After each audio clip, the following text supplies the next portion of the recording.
in front of people. Well, maybe not hate, but my nervous system seems to think it's a really bad idea. And my voice shakes and my knees knock.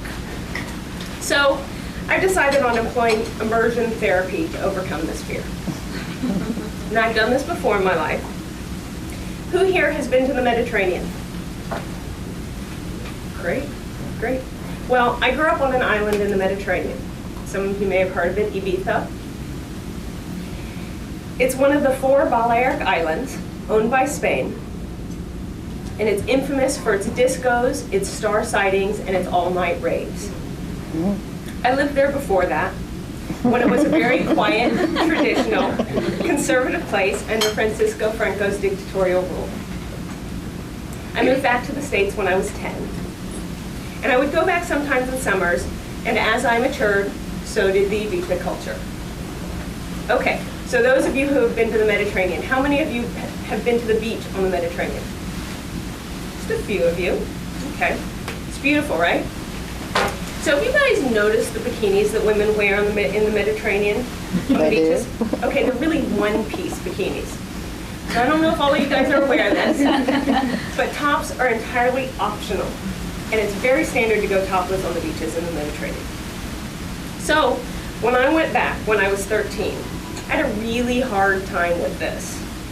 Being an adolescent was hard enough, but this was just overload. And something to note about Ibiza. It's got an international culture. So my friends there were from France and England, Germany, Holland, and the US. And I don't know what the statistics are, but as an underdeveloped 13-year-old, I can tell you that I was sorely aware that European girls mature much faster than we Americans. So I spent that entire summer with my bikini top firmly tied about me, covering not much of anything at all, and I endured endless razzing from my friends that summer. 2 years later, when I returned to Ibiza, I had just turned 15, and I vowed that I would not submit myself because of fear and embarrassment to the same additional discomfort and unwanted attention again. So, my first day on the beach, with the same group of friends, I popped my top off and lay back in the sun to relax. No one said a word. In that one moment of courage, I had set a new precedent, and I now had options. I could choose to wear my top or not. Because I had faced my fear and finally submitted to peer pressure, I never heard another word about it, and it changed my experience that summer. Some other things to know about me. I've moved 28 times in my life. It's a pretty conservative count. I've lived in 5 countries and 5 states.